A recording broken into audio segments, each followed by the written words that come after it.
Pursuit of the Truth, bab 526-527. Untuk melihat video selengkapnya, sahabat bisa kunjungi playlist yang telah Sabta Novel sediakan. Yuk mari, kita berimajinasi bersama dan masuk ke alur ceritanya.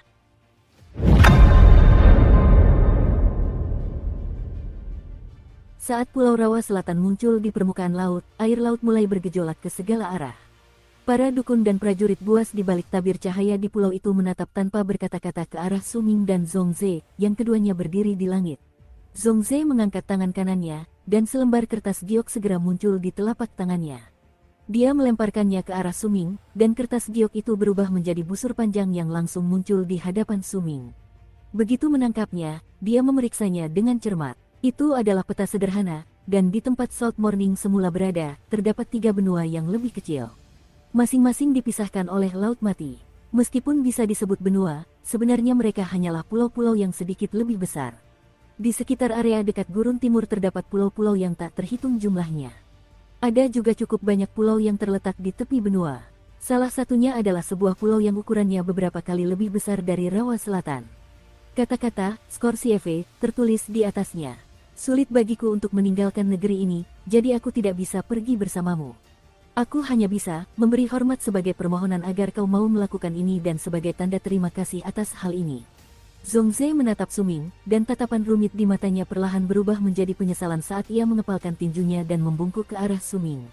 Tuan Zhongze, tolong beritahu saya, apakah kakak tertua saya pernah datang ke negeri para dukun di masa lalu? Su Ming mengalihkan pandangannya dari gulungan giok dan menatap Zhongze sebelum tiba-tiba melontarkan pertanyaan ini tanpa alasan. Tuan muda datang ke suku laut musim gugur sebelum malapetaka, tetapi dia tidak pergi ke kuil Dewa Dukun. Sebaliknya, ketika malapetaka menimpa kita, dia pergi ke gurun timur, kata Zhongze dengan penuh perasaan. Su Ming mengerutkan kening. Sepengetahuan saya, Tuan muda pergi ke gurun timur karena gurunya, yang pergi ke sana bertahun-tahun yang lalu dan tidak pernah kembali. Sepertinya sesuatu telah terjadi di sana. Zhongze terdiam sejenak, tetapi pada akhirnya, dia tetap mengucapkan kata-kata itu. Dia tahu tentang hubungan antara Tuan Muda Nain Li dan Su Ming. Dia tidak bisa menyembunyikan hal ini darinya. Su Ming mengangkat kepalanya dengan cepat dan menatap ke arah Zhongze. Tolong jelaskan secara detail, Senior Zhongze. Aku tidak mengetahui detailnya karena para saman dan berserker sedang berperang saat itu, tetapi dari yang kupahami, Senior Tianxie melewati Laut Mati sendirian dan pergi ke gurun timur. Sepertinya dia ingin mencoba mencegah malapetaka ini, tetapi dia tidak pernah kembali. Namun, tanggal malapetaka yang menimpa kita memang telah ditunda cukup lama. Aku ingat Tuan muda berdiri di atas gunung sepanjang malam sebelum pergi ke gurun timur. Ia memegang piring kayu yang pecah di tangannya, dan wajahnya dipenuhi kesedihan. Zhongze menatap Su Ming dan berbicara pelan. Su Ming bergidik, dan seketika terdengar suara keras di kepalanya. Ia tahu Zhongze tidak berbohong, dan ia pun tidak perlu berbohong tentang hal ini. Sebuah gambaran muncul di benaknya. Dalam gambar itu, ia melihat gelombang di lautan luas yang menjulang ke langit. Di sebuah gunung yang menjulang tinggi menembus awan, ia melihat kakak tertuanya berdiri diam, memandang Laut Mati yang bergemuruh menerjang dari kejauhan dan gurun timur raksasa yang menyerbu ke tempat ini dari jauh sekali. Wajahnya dipenuhi kesedihan, dan di tangannya ia memegang sebuah piring kayu. Di piring kayu itu tertulis 3 kata, Tianxie. Ada retakan di piring kayu itu, dan sepertinya akan pecah kapan saja, saat air laut bergemuruh dan gurun timur menghantam benua. Sendirian, kakak tertuanya melangkah ke udara, dan dengan kesedihannya, ia terbang menuju gurun timur. Guru, kakak tertua. Su Ming menoleh dan melihat ke arah gurun timur. Niat membunuh yang gila membara di matanya. Dia tidak ingin terlalu memikirkan hal ini. Dia takut semakin dia memikirkannya, semakin banyak jawaban yang akan dia dapatkan, dan semakin dia merasa telah kalah. Ia tiba-tiba mengerti maksud Xian ketika ia mengatakan bahwa kakak senior keduanya telah meninggalkan puncak ke-9 dan tidak pernah kembali. Ia sedikit bingung ketika pertama kali mendengarnya, karena kakak senior keduanya sangat mencintai puncak ke-9. Puncak ke-9 adalah rumahnya, dan kecuali terjadi sesuatu yang serius seperti runtuhnya dunia, ia pasti tidak akan meninggalkannya. Namun ia tetap pergi, dan ia tidak pernah kembali. Su Ming awalnya bertanya-tanya kemana ia pergi, tetapi sekarang, ia benar-benar yakin bahwa kakak senior keduanya telah pergi ke gurun timur. Dia pergi mencari tuannya. Kakak laki-lakinya yang tertua juga pergi karena alasan yang sama, untuk mencari tuan mereka. Mungkin dia bahkan pergi untuk mencari adik laki-lakinya yang kedua juga. Bagaimana dengan Hu Xi? Apakah dia masih di pertemuan puncak ke-9? Gumam Suming pelan. Tiba-tiba ia merasakan dorongan kuat untuk kembali ke puncak ke-9.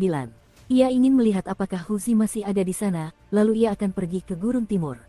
Di sana, ia akan mencari jejak kakak tertua dan kakak keduanya, dan ia akan menemukan mereka. Kemudian, mereka akan mencari guru mereka bersama-sama. Zongze menatap Suming. Pemuda ini, yang telah memberinya 3 jenis perasaan berbeda selama 3 kali pertemuan mereka, mengingatkannya pada Tuan Muda 9 Li. Dia ingat orang yang telah pergi ke Gurun Timur, dan juga ingat suku laut musim gugurnya sendiri, yang sekarang telah tercerai-berai. Sebagian besar anggota sukunya juga tersebar. Kemudian dia mengingat beberapa tahun terakhir hidupnya, dan mengingat betapa hebat dan mengagumkannya dia ketika masih muda. Perlahan, Zongze berbalik dan pergi dengan ekspresi melankolis. Langit perlahan menjadi gelap, gelombang demi gelombang air menghantam permukaan laut, menciptakan suara percikan. Suming duduk di atas gunung dan memandang kegelapan di kejauhan tanpa mengucapkan sepatah kata pun. Pada suatu saat, Fang Changlan keluar dari kegelapan dan mendekatinya dari belakang. Dia menatap Suming dengan lembut, tetapi tidak berbicara, hanya duduk di sampingnya. Air laut menciptakan suara gemuruh. Dunia diselimuti kegelapan. Tidak ada kata-kata, tidak ada pertukaran tatapan antara kedua orang itu. Fang Changlan hanya tetap berada di samping Suming dengan tenang di gunung sepanjang malam. Ketika cahaya mulai menembus awan kelabu di langit, Suming, yang tenggelam dalam berbagai pikirannya dan puncak ke-9 terus-menerus muncul di benaknya, memejamkan mata. "Terima kasih," bisiknya pelan. Fang Changlan tidak berbicara. Ia hanya menatap ke kejauhan. Meskipun masih redup, langit tetap jauh lebih terang daripada kegelapan total. Ia menggelengkan kepalanya. "Jika kau tidak ingin tinggal di Pulau Rawa Selatan, kau bisa pergi bersama Ziyan ke Pulau Keluarga Takdir. Dia tahu di mana letaknya." Suming membuka matanya dan menatap wanita yang telah menemaninya sepanjang malam. Dia menatap profil sampingnya, wajahnya sangat cantik. "Kau tak perlu khawatir tentangku. Tingkat kultivasiku mungkin tidak tinggi, tetapi aku telah menyiapkan banyak rencana cadangan, dan semuanya telah diuraikan secara rinci. Aku tidak akan menghadapi bahaya yang tidak dapat kuselesaikan. Tapi kau, Pulau Saringan Pengikis itu." Fang Changlan menoleh, dan menatap Suming dengan mata indahnya. "Aku tahu Yunlai sedang memurnikan harta karun ajaib. Dia membutuhkan kemampuan ilahiku untuk dapat mengaktifkannya sepenuhnya. Asal-usul harta karun ini tidak diketahui, tetapi jika kau membawanya ke sini," Fang Changlan langsung berkata, dan Suming dapat melihat kekhawatiran serta kecemasan dengan jelas di wajahnya. "Aku tidak membutuhkannya. Karena itu membutuhkan kemampuan ilahimu untuk diaktifkan sepenuhnya, maka kau juga bisa menggunakannya." Tapi kecemasan melanda Fang Changlan, dan tepat saat dia hendak melanjutkan, senyum muncul di bibir Suming. Senyum itu sangat samar, tetapi mengandung gelombang kepercayaan diri.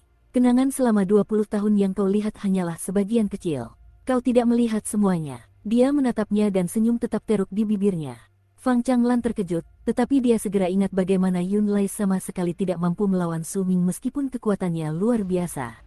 Kekuatan seperti itu sudah melampaui pemahaman Fang Changlan. "Kau, apa tingkat kultivasimu sekarang?" Fang Changlan terdiam sejenak sebelum bertanya dengan lembut. "Pengorbanan tulang." Suming menatap ke arahnya. "Itu tidak mungkin." Mata Fang Changlan membelalak. Cahaya gelap menyinari matanya, dan saat dia mengangkat tangan kanannya, tengkorak giok muncul di telapak tangannya. Setelah menekan tangannya ke tengkorak itu, dia mengangkat tangan kirinya dan menggenggam tangan Suming, lalu menutup matanya. Suming tidak melepaskannya. Setelah beberapa saat, Fang Changlan gemetar, dan matanya terbuka lebar. "Berkah naga lilin, mengorbankan semua tulang di tubuhmu," gumamnya, lalu menatap Suming dengan mata tak percaya. Suming tidak berbicara, dia hanya mengangguk. Fang Changlan baru pulih dari keterkejutannya setelah beberapa saat. Dia menatapnya, dan matanya semakin bersinar, tetapi dia tampak sedikit ragu. Dia menggigit bibirnya, dan setelah beberapa saat, ekspresi muram muncul di wajahnya dan dia berbicara dengan lembut. "Suming, apakah kau ingat saat kita pertama kali bertemu? Saat itu, setelah kau meninggalkan rumah kakakku, aku melihat ingatanmu." Suming tetap tenang. Bagaimana mungkin dia melupakan hal ini? Itu adalah pertama kalinya dia mulai mencurigai identitasnya sendiri, dan semua ini disebabkan oleh belas kasihan Fang Changlan serta gumaman kata-kata yang tidak bisa dia mengerti saat itu. "Takdir, ya," katanya dengan ringan. "Kau sudah tahu." Rasa iba yang pernah terpancar di matanya bertahun-tahun lalu perlahan muncul kembali saat dia bertanya dengan lembut. "Aku melihatmu menjalani 50 tahun hidupmu dalam kehampaan, aku juga melihatmu dirantai, hingga saat kematianmu." Setelah menyimpan rahasia itu selama lebih dari 20 tahun di dalam hatinya, Fang Changlan akhirnya menceritakannya kepada Suming. Aku melihat mereka memanggilmu takdir, aku melihatmu mati ratusan kali, aku juga melihat tempat bernama Gunung Kegelapan. Tapi ketika aku ingin terus mencari, kekuatan dari dunia lain menghancurkan kemampuanku. Kekuatan itu terlalu besar, dan tidak mungkin aku bisa melawannya. Aku bisa merasakan kekuatan itu berusaha menghancurkannya, karena aku melihat sesuatu yang seharusnya tidak kulihat. Namun, entah mengapa, ketika kekuatan itu ingin melenyapkan keberadaanku, ia menghilang, gumam Fang Changlan. Sambil masih menggenggam tangan Suming, ia menutup matanya sekali lagi. Begitu dia melakukannya, sebuah suara keras terdengar di kepala Suming, dan gambar-gambar yang mengalir muncul di benaknya. Gambar-gambar itu adalah semua yang pernah dilihat Fang Changlan di masa lalu. Selama 20 tahun ini, tingkat kultivasiku meningkat sangat pesat, dan alasan utamanya adalah karena kekuatan yang mencoba menghancurkanku ketika aku membaca ingatanmu. Perlahan aku menyadari bahwa kekuatan itu tidak menghilang, tetapi tetap berada di dalam diriku. Aku ingin membantumu. Aku ingin memberitahumu apa yang telah hilang darimu, dan seberapa banyak ingatanmu yang sebenarnya telah diubah atau disegel. Itulah mengapa aku berlatih dengan sangat tekun untuk menyatu dengan kekuatan itu. Aku ingin mempraktikkan kemampuan ilahi unikku ini sampai aku mencapai kesempurnaan. Aku selalu percaya bahwa suatu hari nanti, aku pasti akan bisa membantumu. Jika kau mempercayaiku, izinkan aku mencoba sekali lagi, melihat ke dalam kenangan masa lalumu, gumaman Fang Changlan bergema di telinga Suming. Dalam diam, ia perlahan-lahan menenangkan pikirannya, dan di bawah bimbingan Fang Changlan, mereka berdua mulai kembali ke masa lalu yang telah kembali ke perjalanan waktu. Tepat di depan mata Suming, kehampaan muncul, sosok yang dirantai, kepala raksasa, orang yang duduk di atas kepala itu, serta satu kalimat itu, kau sungguh mengecewakanku. Dia tidak tahu berapa banyak waktu telah berlalu, tetapi pada suatu saat, mata Suming terbuka lebar, dan Fang Changlan gemetar di hadapannya.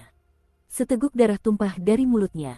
Suming mengulurkan tangan kirinya dan menariknya ke belakangnya sebelum mengangkat tangan kanannya dan melayangkan pukulan ke tempat dia duduk beberapa saat yang lalu tanpa ragu-ragu.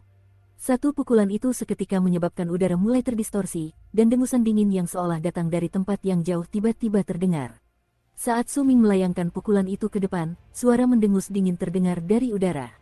Dentuman keras menggema di udara. Getaran hebat menjalar ke seluruh tubuh Suming, dan suara gemuruh membuatnya seolah-olah akan hancur dan roboh. Dengan Fang Changlan dalam genggamannya, dia terperosok ke belakang tanpa ragu dan menghilang seketika.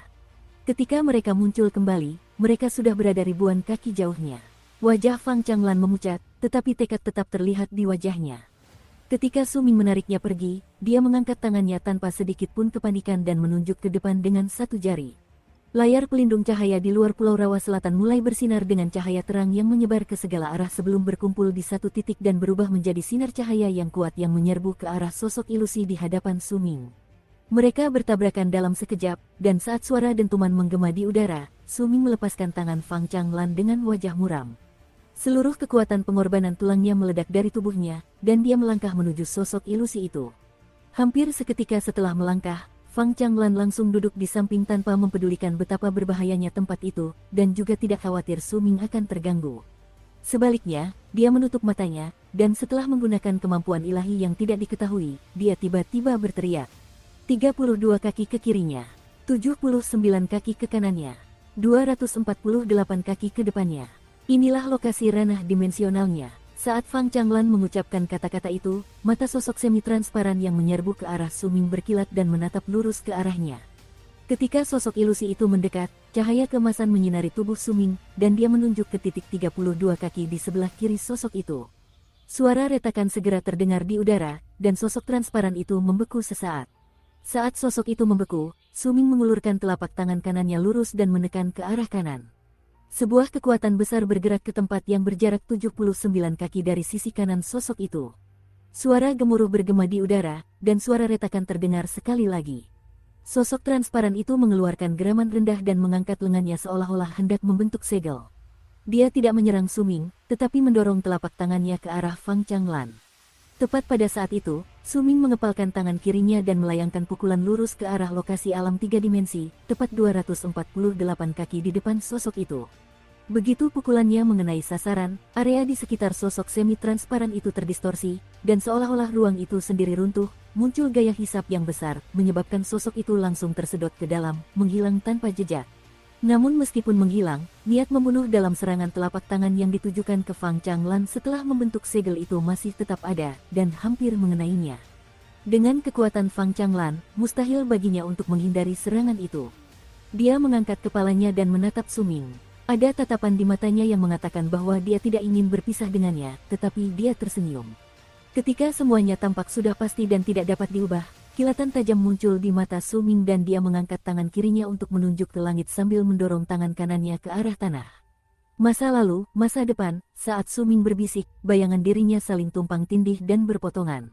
Waktu seolah mengalir mundur di sekitar mereka, dan seluruh dunia membeku pada saat itu.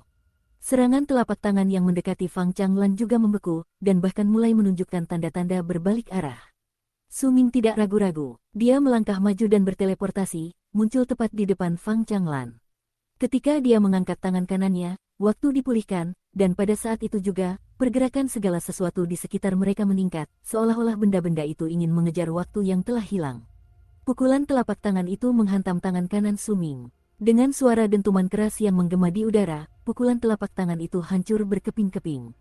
Setetes darah mengalir dari mulut Su Ming, tetapi dia tetap berdiri di sana dan tidak bergerak, karena tepat di belakangnya ada Fang Changlan, seorang wanita yang telah menghadapi krisis yang mengancam nyawanya karena dirinya. Fang Changlan menatap sosok di hadapannya dengan ekspresi linglung, dan kelembutan di matanya semakin kuat setiap saat. Hilangnya suara hantaman telapak tangan itu menyebabkan udara di sekitar mereka kembali normal. Namun anehnya, meskipun ada gelombang energi yang begitu kuat di tempat ini dan dentuman keras di udara, tidak seorang pun di Pulau Rawa Selatan menyadarinya. Seolah-olah mereka tidak mendengar atau merasakan apapun. Inilah kekuatan yang kubicarakan. Tapi kekuatannya sedikit lebih cerdas dibandingkan sebelumnya. Fang Changlan berbicara pelan lalu berdiri, berjalan menghampiri Su Ming dan menyeka darah di sudut mulutnya. Namun begitu tangannya menyentuh darah Su Ming, darah di jarinya mulai membusuk dan berubah menjadi hitam dalam sekejap mata. Tak lama kemudian, darah itu berubah menjadi gelombang aura kematian yang menyebar, membuat Su Ming dan Fang Changlan terstunet oleh pemandangan tersebut. Matanya membelalak, dia tidak tahu apa yang telah terjadi. Ketika dia mengangkat kepalanya untuk melihat ke arah Su Ming, dia melihat sedikit kesedihan di matanya. Jantungnya berdebar kencang, tetapi tepat saat dia hendak bertanya, Su Ming menutup matanya.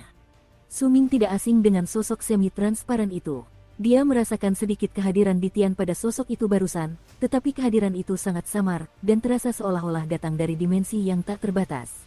Ketika Fang Changlan mengaktifkan kemampuan ilahinya dalam upaya membantu Su Ming menggali lebih dalam ingatannya, mereka gagal, dan bahkan menarik perhatian di Tian.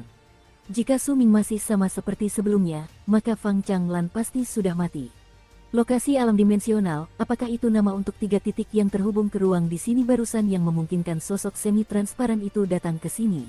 Su Ming membuka matanya dan menatap ke arah Fang Changlan. Bagaimana Anda mengetahuinya? Tanyanya dengan tenang. Aku juga tidak tahu. Saat aku merasakan kehadiran itu datang, aku melihat 3 titik di sekelilingnya. Dia sepertinya juga menggunakan 3 titik itu untuk sampai ke tempat ini. Jarak antara dia dan ketiga titik itu tidak akan pernah berubah. Kebingungan terpancar di mata Fang Changlan saat dia berbisik. Dia masih terpaku menyaksikan darah Su Ming berubah menjadi hitam sebelum berubah menjadi aura kematian di jarinya. Ekspresi Su Ming semakin rumit. Bayangan darahnya yang berubah menjadi aura kematian terus terulang di kepalanya, bersamaan dengan 3 titik yang baru saja disebutkan Fang Changlan. Setelah sekian lama, Fang Changlan menatap Su Ming dan menggigit bibir bawahnya. Mengapa darahmu berubah seperti itu di tanganku? Aku lelah, Changlan. Su Ming kemudian terdiam dan duduk bersila di tanah lalu perlahan menutup matanya. Fang Changlan berdiri di samping dengan tenang untuk waktu yang lama sebelum ia menyadari, dalam kesedihannya, bahwa Su Ming ini berbeda dari Su Ming yang ia kenal di masa lalu. Saat ini, emosinya terus berubah, dan ia berganti-ganti antara sikap ramah dan acuh tak acuh. Semua ini pasti berhubungan dengan darahnya yang berubah menjadi aura kematian di jariku. Aku pasti akan menemukan alasan di balik ini. Tekad terpancar di mata Fang Changlan. Dia melirik Su Ming sebelum berbalik dan pergi. Saat dia pergi, dia tidak mendengar gumaman kata-kata selanjutnya dari pria itu. Terima kasih, Changlan. Su Ming awalnya berencana meminta Fang Changlan untuk menggunakan kemampuan uniknya untuk melihat ke dalam ingatan pelayan di Tian yang telah ia tangkap, tetapi pemandangan barusan membuatnya untuk sementara waktu mengurungkan niat tersebut. Sangat mudah bagi keadaan tak terduga untuk terjadi dalam masalah ini. Suming tahu bahwa jika mereka kembali menarik sosok semi-transparan yang mengandung sedikit jejak kehadiran di Tian ke sini, akan sulit baginya untuk melindungi Fang Changlan dengan tingkat kultivasinya saat ini, terutama karena kali ini sosok itu pasti datang dengan persiapan matang. Ia duduk tenang dan memandang langit yang mulai gelap, lalu kegelapan itu perlahan menghilang menyambut hari baru. Selama beberapa hari ini, penduduk pulau telah berulang kali memperkuat rune di bawah pengaturan Zhongze. Mereka mencoba membuat pulau itu tenggelam ke dasar laut sekali lagi. Itu bukan hal yang mustahil, tetapi mereka membutuhkan waktu untuk dapat melakukannya. Suming tidak mengkhawatirkan Fang Changlan. Wanita ini telah banyak berubah, dan kesannya terhadapnya pun jauh berbeda dari sebelumnya. Tidak masalah apakah itu kecerdasannya atau ketegasannya, hal-hal ini ditambah dengan kemampuan ilahi yang aneh, sudah cukup untuk menjamin keselamatannya, meskipun tingkat kultivasinya rendah. Lagi pula, ini adalah seorang wanita yang berani mencoba membunuh seorang berserker di tahap menengah alam jiwa berserker meskipun dia hanya berada di alam pengorbanan tulang. Suming tidak akan berani meremehkan orang seperti ini. Di samping itu, ini pertama kalinya aku melihat orang sepertimu. Aku penasaran berapa banyak orang sepertimu di negeri para berserker. Gumam Suming pada dirinya sendiri. Saat darahnya berubah menjadi aura kematian di jari Fang Changlan, dia teringat saat dia terbang keluar dari pusaran dengan pedang perunggu kuno dari alam yin suci sejati, dan bagaimana dia merasa seolah-olah hampir tenggelam oleh gelombang aura kematian yang tebal saat dia melihat bintang-bintang dan galaksi. Jika dia mengecilkan perasaan itu beberapa kali dan mengubahnya menjadi setetes darah, maka itu akan persis seperti yang dia lihat di jari Fang Changlan barusan. 32, 79, 248, Suming memandang cakrawala yang menghubungkan langit dan laut di kejauhan dan bergumam pelan. Ekspresinya semakin rumit setiap saat, dan tatapan nostalgia muncul di matanya saat ia mengucapkan 3 lokasi alam dimensi yang disebut-sebut itu. Ketika Fang Changlan pertama kali menyebutkan ketiga titik itu, Suming tidak terlalu memikirkannya, tetapi begitu darahnya berubah menjadi aura kematian, dia menjadi tercengang, dan ketiga angka itu mulai muncul di kepalanya tanpa henti. Ia memiliki firasat samar bahwa ketiga angka ini terasa familiar. Sangat familiar, perasaan familiar itu terukir di jiwanya, terukir di tulang-tulangnya. Itu adalah jenis keakraban yang tidak akan pernah ia lupakan. Jika ada lokasi alam dimensi keempat, apakah letaknya 371 kaki jauhnya? Jika ada yang kelima, apakah letaknya 563 kaki jauhnya? Jika ada lokasi alam dimensi keenam, apakah itu akan berada di tempat yang berjarak 781 kaki? Bisiknya pelan pada dirinya sendiri dengan penuh penderitaan. Bagaimana mungkin dia melupakan keenam angka ini? Bagaimana mungkin dia tidak mengenalnya? 32, 79, 248, 371, 563, 781, Tetua, apa yang ingin kau sampaikan padaku? Kau memberiku 6 angka ini saat kita berada di suku aliran angin sebelum aku mendaki tangga di gunung suci mereka. Kau memintaku untuk mengingatnya baik-baik, dan awalnya aku mengira itu hanya lokasi untukku beristirahat, tapi baru sekarang aku tahu bahwa itu bukan. Suming memejamkan matanya, dan air mata mengalir di pipinya. Tetua, apakah Anda benar-benar tetua saya? Apakah Anda benar-benar tetua suku Gunung Kegelapan? Apakah Anda benar-benar tetua yang mengajari saya bagaimana menjadi manusia sejak kecil, mengajari saya bagaimana berhati-hati, mengajari saya bagaimana berpikir logis, mengajari saya bagaimana bertarung? Tetua, siapakah Anda? Air mata kembali mengalir dari mata Suming yang terpejam rapat. Tetua, apakah gunung kegelapan itu nyata? Apakah Beiling, Lei Chen, Gula, Beiling, apakah mereka semua nyata? Suming membuka matanya dan memandang ke langit dan laut. Ia menatap ke kejauhan seperti itu sampai air matanya mengering, sampai gelombang kesedihan yang pekat muncul dan menetap di tubuhnya, sampai ia berdiri dan bahkan tidak melirik wanita yang telah mengawasinya selama beberapa hari terakhir dari gunung lain yang jauh. Dia melangkah ke langit.